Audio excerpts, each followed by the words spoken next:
You're watching the award-winning GHS-TV, a nationally recognized student television station.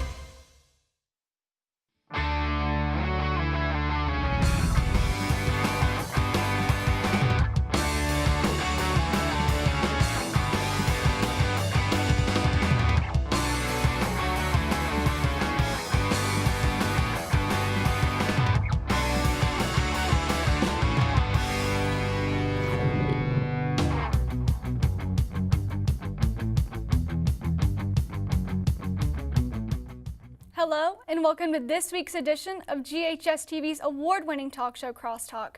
I'm your host, Avery Moore. Each week in this time slot, we take a look at different issues, personalities, and events that affect you and our community. The classical performing arts, as we know them today, can trace their roots back to the 15th century Renaissance. Since then, ballet, opera, and orchestra companies have popped up all around the world. Not only do these artists perform, they add a little something extra to their communities. Today, we will discuss the impact these arts have on the Memphis community, as well as the history and uniqueness of each individual organization. Later, we'll hear from representatives from Ballet Memphis and the Memphis Youth Symphony, but joining me now are Tierney Bamrick, Marketing Manager for Opera Memphis, and Morgan Beckford, who is the Director of the Summer Conservatory Program at Opera Memphis, as well as a performer.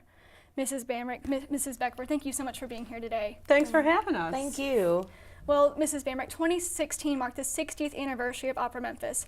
Can you tell me a little about its long history and its origins? Yeah, so Opera Memphis was founded in 1956. During that time, the Met Opera from New York used to travel all over the country, and they'd bring all the most famous singers from the world all over the country and do these performances. And in 1956, a group of Memphians who really loved opera decided it was time for there to be a company in Memphis that could produce and perform opera specifically for Memphians.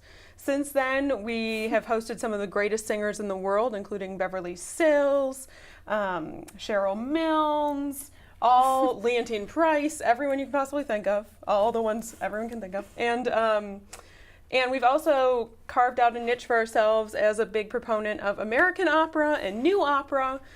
So we try and keep things different and interesting. We also have a really vibrant outreach program that's cornerstone is our 30 Days of Opera program, which is a whole month of free opera every September. Wow. So we try and do some new and different things. Not only the opera everyone thinks of, but some different stuff. Well, you mentioned your 30 Days of Opera program, so how did that start? It started when our current general director, Ned Canty, came to Memphis. And there's a big problem in the opera world of people thinking it's really expensive to get tickets to the opera. Mm-hmm. And the reality is, it's no more expensive to go to the opera than it is to go to the Orpheum or the ballet or Playhouse on the Square. But there's this perception. So we decided that for a month in September, what we would do is totally free opera, kind of to get people hooked. And then as part of that, we give out gift certificates so you can come see one if you've never seen one. And we talk to people about how accessible it really can be. Wow. Well, Mrs. Beckford, as a performer, what drew you to opera? Oh, that's a hard question. I think for me, it's all of the really big emotions and the big feelings that operas have. I think I'm a person with big emotions. And when I see somebody singing their heart out about the most epically emotional thing that they can experience, I connect a lot with that. And I think a lot of other people can too. Mm-hmm. Well, you've had the chance to perform on other stages through other companies, but what makes Opera Memphis unique? I think Opera Memphis is unique because it's home, right? As Tierney was saying, it's a company that really wants to show what opera looks like in Memphis. And there's nothing like standing on stage with a group of people you've grown up with, working with people that you grew up with and worked with who have a shared understanding of what opera is. So Opera Memphis is really just like coming home. Well, with programs like Holiday Caroling and Operatizer, opera lovers can take the opera home. Can you tell me a little about these programs? Yeah, so these all started when Morgan was our Director of Education and Outreach. And they're great programs that allow us, you know, if you're having a party and you want to bring a little opera to it, you can contact us and we'll do something based on your needs that you kind of help us build. And the holiday caroling, I mean, who doesn't love a good holiday caroling? And they come in the costumes and the whole 9 yards. It's really great. Wow. Well, Mrs. Beckford, the Summer Conservatory is a program for students aged 12 to 19 to learn and practice opera. Why is it important to have summer programs like this? I think it's important to have summer programs like this because it's important for young people to know that opera is for them too. It's not just for the 40, 50, 60-year-olds. It's for young people. And I take a lot of pride, and actually, Tierney and I were conservatorian campers back 10 years ago when this program started. So the roots go real deep. But we really, really delight in having students kind of take over the opera building for a couple of months and really give it the youthful revitalization that I think everybody kind of needs in the summer. Are there any other opportunities at Opera Memphis for students on a pre-professional to a beginner level?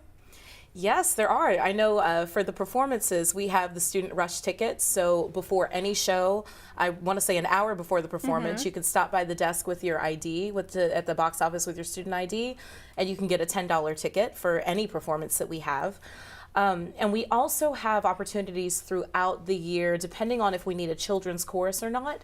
But we love getting our students involved, and if we see faces that we see again and again, seeing our conservatorians at the shows themselves too, it's awesome. It's kind of like a family reunion. Yeah, and high school age students, I believe, are also eligible to audition for a regular chorus, right? Yes, they are. They are. So they can join us up on stage and sing some of the stuff. It's great practice for sight singing, great practice for your Italian for all the choir teachers out there. It's a really additive experience. Opera Memphis has a really strong volunteer program, correct? Yes. So what can people do, and how do they get involved? Oh, our volunteers are really the backbone of what we do because we're a nonprofit, so we don't have a very large staff, but we have a very strong volunteer corps. All you do to get involved is call our office or go online and fill out the form on the volunteer page. And you can do everything from staff a table at Cooper Young Festival with me and talk to people, or you can come to our office and help us with office stuff. You can help Morgan during summer conservatory. What you'll do when you fill out the form is tell us what your interests are, and chances are we've got a place that we could really use you. Well, that's really great, so that, more outreach to the community. Exactly, exactly. So why is it important to have an opera company in an urban city? It's really important. I mean, for a long time, there was this perception that every city worth its while had an opera company. But it's really more than that. And in a city like Memphis, where we have such a strong vocal music history, people in the city have been singing passionately for so long about so many things, it just makes sense that we're here. And we tell stories that have been told for hundreds of years, and at Opera Memphis, we're interested in telling new stories. So I think it's important that the company can grow with the city. Is there anything you'd add? Yeah, I think the Ghost of Crosstown production from a couple years back, it was a whole opera based around the Sears Crosstown building. And it's not only a way to bring opera to Memphis, but to show Memphis reflected on an operatic stage. And we even took it to Opera America in DC and did some samples from that piece. And folks from all around the country were like, God, that's some beautiful music. And we said, well, that's born right here from home. That's what we do in Memphis. Well, the next event where the public can see Opera Memphis perform on stage is at the 901 Fest coming up this May, or later this month, really. But can you tell me a little about Opera Memphis' participation in the festival? Yeah, so this is the second year we've done 901 Fest, and it's, of course, that final weekend in Memphis in May. And we take some of the great singers we have in town and give them a chance to sing some of the things they're best at in that cool kind of outdoor setting where it's like super chill. I want to thank you both so much for being here today. It's been great hearing about Opera Memphis from you. Thanks for having us. Thanks for having us. We have to take a short break. When we come back, we will find out how Ballet Memphis is changing a Memphis neighborhood.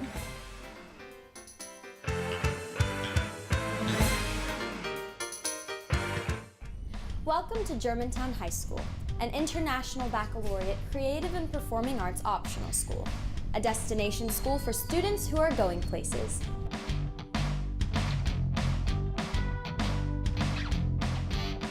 Our students are of the highest caliber when it comes to their academics and knowledge. The IB program is a very rigorous program. You were challenged in a way that you thought you couldn't be challenged. You succeeded, something that other kids may not have thought they could do. They're accepted to colleges that are just, dream colleges for so many people. Germantown High School offers a CAPA program, the Creative and Performing Arts program. When I first came here, I saw the television studio and I was just amazed at what all I saw. Kids do everything, that they're taught every detail that has to do with theater arts and creative arts. I love a lot of things about Germantown High School, but primarily what I love is the athletics. There's something exciting around every single corner. We probably are one of the most diverse high schools in the state of Tennessee, maybe the United States. I would never doubt about sending your child to Germantown High School. This high school is something not like any other high school that we have. There's definitely fun in the work. We find fun in everything we do. You're watching the award-winning GHS-TV, a nationally recognized student television station. Welcome back to Crosstalk. I'm your host, Avery Moore. This week, we're exploring the Memphis organizations that promote the classical performing arts. Here with me now is Mr. Stephen McMahon, the Associate Artistic Director for Ballet Memphis, as well as Ashley Hannah Davis, a performer at Ballet Memphis. Mr. McMahon, Ms. Davis, thank you so much for being here today. Thanks for having us. Mr. McMahon, you have performed ballet yourself, and you've also choreographed several original ballets. What drew you to ballet? Oh, that's a long story. I don't know if we have all that time for that, but I grew up in Scotland and kind of fell into dance at a young age after seeing my first ballet when I was 11 years old, and continued my dance training in New York, and then came to Ballet Memphis in 2004. So this is very much my home and where I've had my whole professional career as a dancer, and now as the Associate Artistic Director. So I've had a pretty nice life. Miss Davis, what do you think makes ballet stand out from other forms of dance? I think because it's just it's a visual art, obviously, and you can do all sorts of different styles within ballet. Ballet is the foundation for most movement in general, so ballet can lead to contemporary, modern, so it's really just a wonderful way to start your training. Well, over 24 dancers perform at Ballet Memphis every year. Where do you find the dancers? Are any of them from Memphis? A number of them are from Memphis. Ashley Hannah is one of them. She grew up in our Ballet Memphis school. It's been lovely to see her grow up and become this fearless young dancer. But our dancers come from all over the world. Like I said, I came from Scotland. We have dancers from Japan, from Spain, from Mexico, and all over the United States. So you would say ballet is a universal art? Yeah, it's very globalized now. It always kind of has been, but more so now than ever. And it's a good way to diversify your talent pool, to have people with different voices, different training, and bring them all together to make something beautiful. Now, Ms. Davis, all the dancers are sponsored. Can you tell me a little about what this means?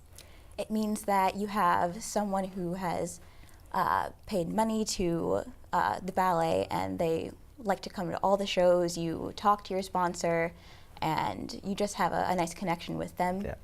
And that's basically what that is. Well, Ballet Memphis has put on some pretty popular productions in the past, but what have been the most popular? Oh, all of them. I'm kidding.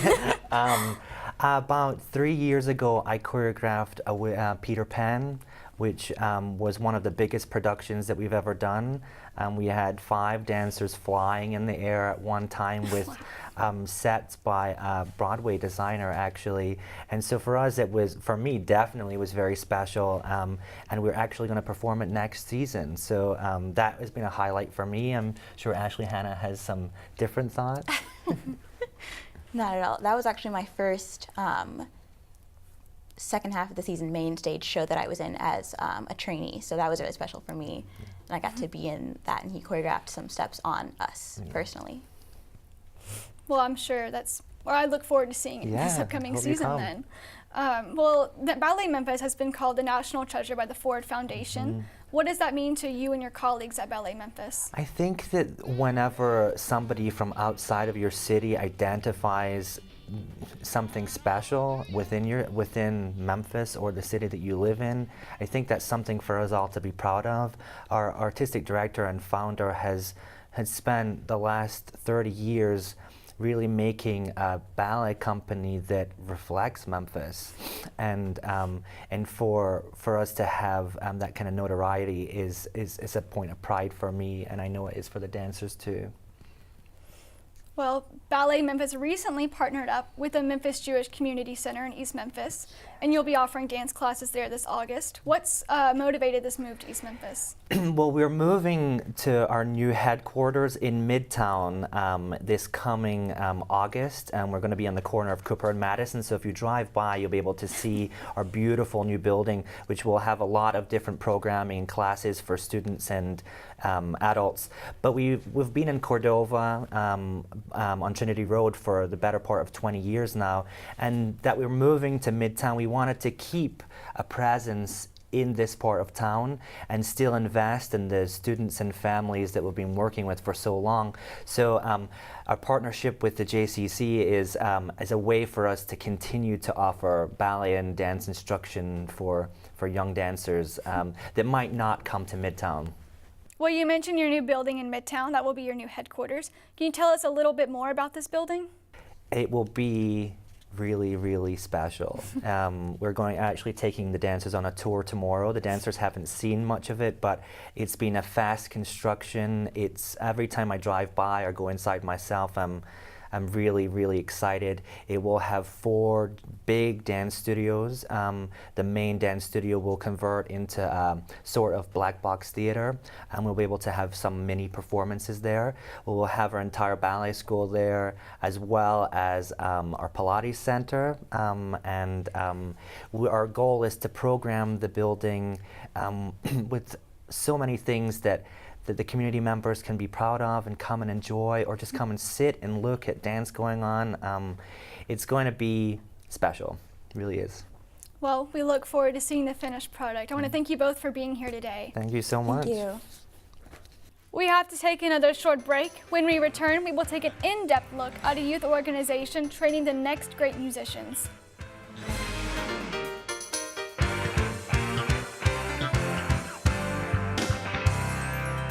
They said I have troll teeth. That my voice sounded like a possessed baby doll. That no one would ever love someone as stupid as me. That I was fat, ugly. Disgusting. The effect of bullying is potent. We will no longer be the silent majority. Now, when you see online bullying, there's something you can do about it. We're gonna take action with the I. I am a witness. I am a witness. I am a witness. I am a witness. I am a witness, and so are you.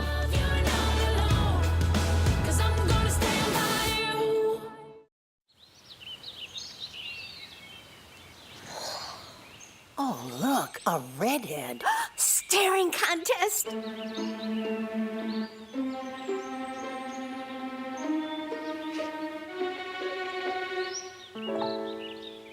You still got it.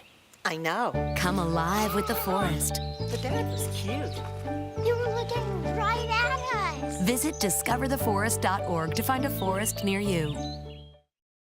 You're watching the award-winning GHS-TV, a nationally recognized student television station. Welcome back to Crosstalk. I'm your host, Avery Moore. So far, we have heard about professionals in the arts, but how do they get there? Memphis Youth Symphony trains young instrumentalists as they grow in the pre-professional world. Let's see what the performers have to say about the program. While this may look like your average band practice, the group you see rehearsing is no ordinary orchestra. The teens ages 13 to 16 get real-world experience working with professional conductors and members of the Memphis Symphony Orchestra. The program is 50 years old.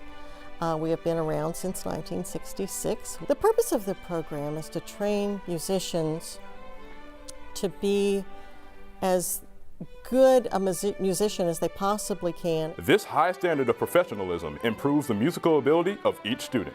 It betters me because it helps me with my skill, my artistry, and it also helps me with my virtuosity in music. We get to do a lot more concerts and everything. It's very professional and it's a lot of fun. The Memphis Youth Symphony offers a unique year-round learning experience to all ages. The very youngest are learning literally how to sit down and sit correctly with their feet on the floor. Some of those students are so young that their feet don't touch the floor. I think it's a really great opportunity that Memphis has to play music, and for every skill level, from very beginners to the very advanced. It's a growth program, and it allows students to do a lot more than they could just in their school program. Through the years, the Memphis Youth Symphony program has continued to be a beneficial and enjoyable experience for all. And when you play on stage and you hear everything come together, it's like magic. I think the greater thing is, even if the student doesn't go on to become a professional musician or go on to play in amateur orchestras or go on to sing in community choruses, I think we're creating lifelong appreciators of the arts. Joining me from the Memphis Youth Symphony is Orchestra Manager Debbie Heath. It's so great to have you here today. Hey, thank you. Good to be here. Well, you recently celebrated the 50th anniversary of the program, but how did it start? In 1966, Vincent DeFrank, the founder of the Memphis Symphony Orchestra, decided that he wanted a kind of a feeder young group, and he started actually the Memphis Youth Symphony at that time. It was just one ensemble. It was just a few students who got together a few times a year and had a couple concerts, and that has grown from the one youth symphony ensemble to 4 ensembles that we have now. We now have feeder groups that feed into the youth symphony. One common misconception is that we only have the youth symphony, just one orchestra that performs, but we actually have 3 string ensembles: the string ensemble, the string symphonia, the string orchestra, and then the youth symphony. All of those are string ensembles, all stringed instruments, and the youth symphony also has wind instruments, brass instruments, percussion. It's a full symphony orchestra, and they perform original symphonic music, just like the Memphis Symphony does. Now, you've mentioned the collaboration with the Memphis Symphony. How do the students benefit from this collaboration? Well, in several different ways. We have partnered as they judge our annual auditions. They come several different times a year and conduct sectionals. We have wind sectionals, string sectionals. We break them all down and into different parts of the orchestra. And then there are several different members of the Memphis Symphony that come and conduct those sectionals. It gives them a really good idea of how it works to play within an orchestra from a real professional orchestra member who really knows that music and plays it a lot. Once a year we also have a side-by-side concert. The Youth Symphony and the Memphis Symphony perform side-by-side on the same concert. The Cannon Center stage this past year, we had our concert in March. And we're very thrilled, and it's a great experience for them to actually sit on the stage next to a professional musician, play with them, play the same music, and it's just a thrilling experience. More than 100 people are on stage performing. It's a huge sound. It's a great experience for everybody. Now, Mrs. Heath, some of your orchestra members are very young. Do they usually stay with the program? Yeah, as I said, those are feeder groups for so many of our youth symphony performers, the string performers, violinists, cellists, violists, they grew up starting in string ensemble, coming every Tuesday night for their rehearsals, and then moving up into string symphonia and then string orchestra and eventually into youth symphony. Every year we require all of our members to re-audition. It's almost like just starting over from scratch, but we think that's the best way to determine where they actually should be within the program, which ensemble they should be in, and it's a good experience for them. It keeps them on their toes. Well, you mentioned auditions, and you're getting ready for auditions in the coming weeks. What do you look for in students during that process? Well, we require them to fulfill 4 elements. First, they have to play a solo. So they have to be able to play something by themselves that's written for their instrument. And then they also, and most importantly, they have to play an excerpt. And that excerpt is from somewhere in the orchestral literature. And then they also play some scales, and then they also play some sight reading, and we give them that at the audition. That's always a surprise. So is anyone eligible to audition? Absolutely anyone is eligible to audition for our program. We had our deadline May 1st, but I'm still taking late applications. I would be thrilled to have anybody want to audition for it, especially for the feeder groups. If someone has has played a stringed instrument for at least a year or two, can play in first position, can play at least an octave in scales, and perhaps can play a solo or two, then they are ready for string ensemble, and we would love to have them. Some people feel like they want to wait a little while before they actually audition and get into the program, but the program itself really goes a long way toward preparing them to perform. There's nothing like being in a group of kids your age, your level, that are all playing together at the same time. It's truly a unique experience, and you have to, it's a little bit different from school. It's very diverse. You're getting to play with kids that are in different socioeconomic backgrounds, that go to different schools from all across the region. We have kids that come from Mississippi, that come from as far away as Brinkley and Jonesboro, Arkansas, and Jackson, that come to our program. Yeah, we're thrilled to have them all. Well, for those who get in, tuition is not very cheap. It can range between $300 to $500. But luckily, you offer a financial aid program. Can you tell me a little about that? Sure, yes. We do have a work-study program. It's not a scholarship program. It's needs-based, so you do have to fill out an application and provide some documentation for that. But what we do is give those kids who do work-study an opportunity to learn certain tasks. And some of these can be helping to run auditions, acting as a runner for auditions. They come and they help us do things backstage at concerts, things like that. So they really get some education along with it, and they get a different perspective of how to run concerts and how to run rehearsals and things. So we feel that that gives them a pretty good education just in and of itself.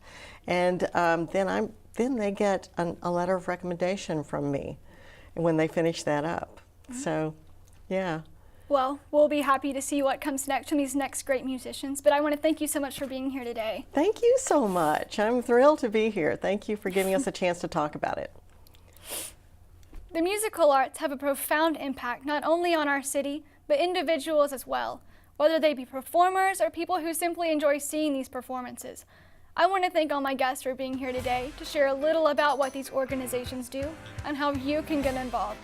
Remember, Crosstalk can be seen each week at 9:30 a.m. and 7 p.m. on Mondays and Thursdays, and 12:30 p.m. and 7 p.m. on Sundays. For more information on our programming, please check us out on the web at GHS-TV.org, where we are streaming live 24 hours a day. You can also check us out on Facebook and Twitter. I'm Avery Moore. From all of us at GHS-TV, thank you for watching Crosstalk, and I hope to see you again.